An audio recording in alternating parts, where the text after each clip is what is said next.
Esta es Singapur. Es el cuarto país más rico del mundo, conocido por su infraestructura y tecnología que sirven como modelo para todo el globo. Es el centro financiero del sudeste asiático y el país menos corrupto del mundo. La gente en Singapur es considerada entre las más educadas, saludables y productivas del mundo. Pero si retrocedemos unos años, en 1965, cuando Malasia se separó de Singapur, la isla estaba en una condición desesperada. Aproximadamente el 80% de su población vivía en extrema pobreza, casi el 70% residía en asentamientos pobres. La adicción al opio estaba desenfrenada y el desempleo era tan alto que la gente estaba dispuesta a arriesgar sus vidas por unos pocos centavos. Parecía que la pobreza, la violencia y la corrupción eran el destino de Singapur. Entonces, ¿cómo ocurrió una transformación tan significativa? ¿Cómo esta pequeña isla se convirtió en uno de los países más ricos y seguros para vivir? En este video, te contaremos la historia de la transformación de Singapur y cómo un hombre cambió el destino de todo un país. En el siglo XIX,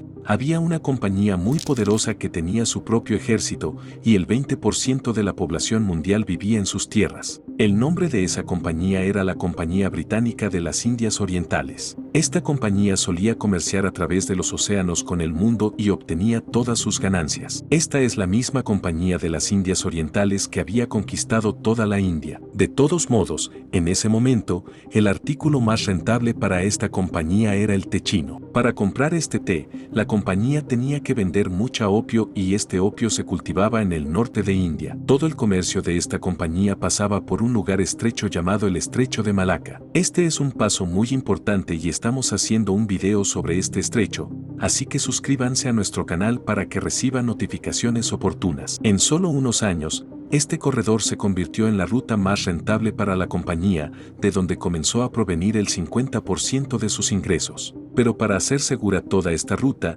era muy importante que la compañía tuviera su propio puerto marítimo aquí. Para cumplir con este propósito de la Compañía de las Indias Orientales, Sir Thomas Raffles construyó un puerto en esta pequeña isla que más tarde se conocería como Singapur. Otra acción importante que tomaron los británicos fue convertir este puerto en un puerto libre. Significaba que no había ningún tipo de impuesto aquí. Debido a su excelente ubicación y política libre de impuestos, este puerto rápidamente captó la atención de todos los comerciantes del mundo. Ahora, miles de barcos comenzaron a llegar aquí todo el tiempo, desde China hasta India y Europa. Todas las embarcaciones marítimas comenzaron a pasar por este puerto. Para 1867, esta isla se había convertido en parte de la colonia británica. La importancia de esta pequeña isla en el mundo siguió creciendo, pero por otro lado, debido a la falta de control gubernamental, Singapur también se convirtió en un centro de opio, prostitución y juego. Durante la Segunda Guerra Mundial en 1941, Japón atacó Singapur y para 1945,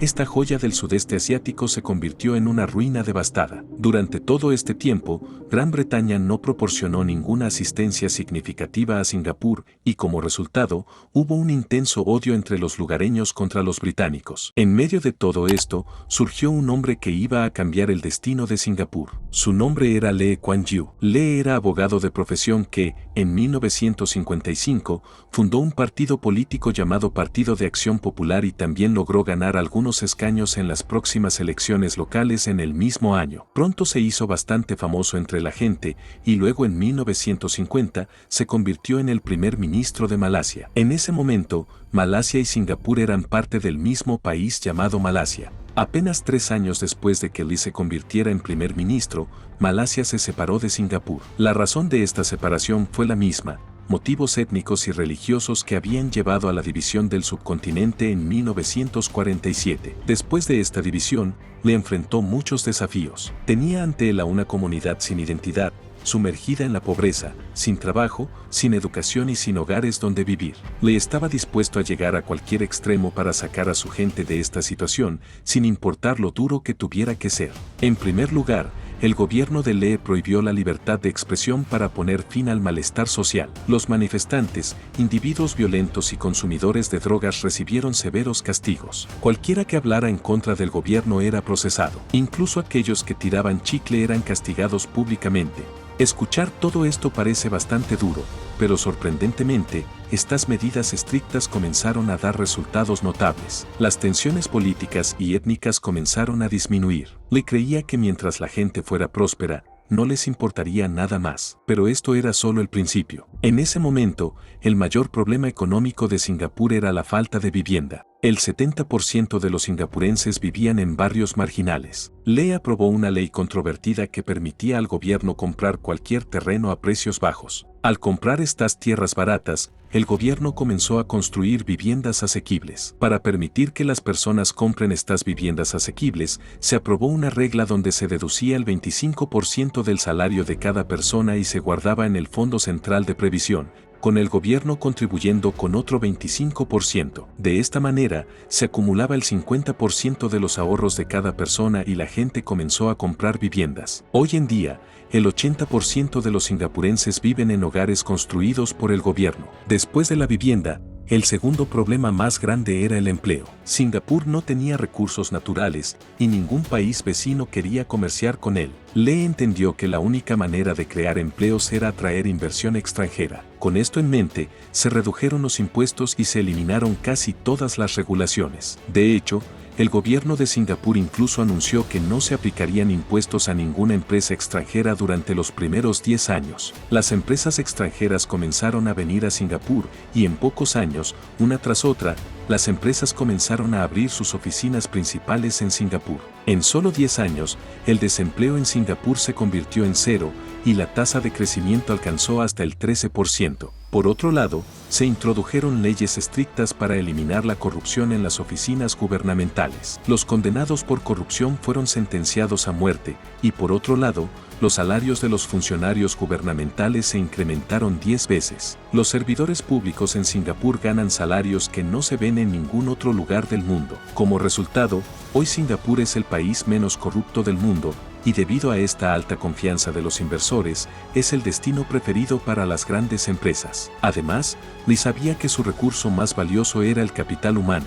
Así que estableció escuelas técnicas y alentó a las empresas extranjeras a invertir fuertemente para capacitar a las personas locales después de llegar a Singapur. Como resultado, la fuerza laboral de Singapur se convirtió en la más trabajadora del mundo. Más personas comenzaron a ganar dinero, lo que significa que más dinero comenzó a fluir hacia el fondo de pensiones del gobierno, que el gobierno luego comenzó a gastar en mejorar la vida de las personas. Se construyeron hospitales de última generación y el gobierno comenzó a invertir en carreteras, edificios y escuelas. Y el resultado de esto es que hoy la infraestructura de Singapur es la mejor del mundo y el nivel de educación es tal que los estudiantes singapurenses obtienen los puntajes más altos en pruebas globales. Desde la década de 1980, Singapur ha comenzado a dejar su huella en todos los mercados, como la petroquímica, la farmacéutica, los componentes informáticos avanzados, la construcción naval, la fabricación de productos químicos y numerosas otras industrias. Y hoy,